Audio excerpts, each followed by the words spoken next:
সবাইকে নমস্কার। বিধ্বস্ত অবস্থা দেখছেন না? গতকালকে সন্ধ্যাবেলায় শালি এসেছে বেড়াতে। এক মুখ, এক চোখ, এক না, ঠিক আমার বউর মতো। সকালে কি মার মারলো বউ। সবাইকে আমি শুভেচ্ছা জানাচ্ছি, শীত মুবারক জানাচ্ছি। একজন এমপ্লয়ি চাকরি চলে গেছে। এখন বন্ধুর কাছে যেয়ে বলছে, বন্ধু আমার তো চাকরি চলে গেছে। বা কিভাবে তোর চাকরি চলে গেল? বলছে যে একটা মশা, শুধু অফিসে যে একটা মশা মেরেছে এর জন্য আমার চাকরি শেষ। একটা মশা মারলে তোর চাকরি কিভাবে শেষ হলো? বন্ধু, মশাটা বসের গালের পরে পড়েছিল, এর ছিল আমার চাকরিটা শেষ হয়ে গেল। একদিন এক এমপ্লয়ি বসের কাছে যে বলছে যে আমার একটু ছুটি লাগবে। কি জন্য ছুটি লাগবে? তা আমার বিবাহ বার্ষিকী, আমি কেক কাটবো। তা কেক তো রাত্রে কাটবেন, তা দিনের বেলা আপনার ছুটি লাগবে কেন? বলে দিনের বেলা আমি শোক দিবস পালন করবো, আর রাত্রে কেক কাটবো।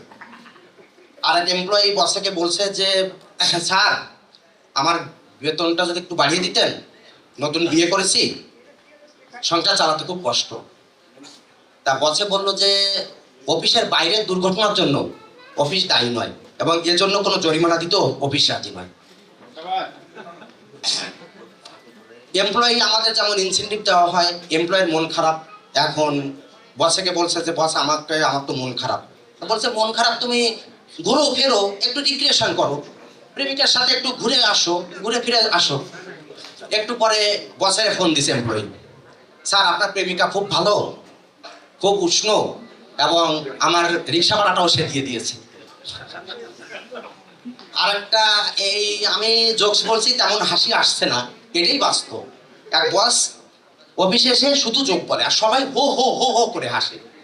এক এমপ্লয়ি আর সেদিন আর হাসছে না, সবাই হাসছে না। বলছে কি ব্যাপার, তোমার মজা লাগছে না, তুমি যে হাসছো না?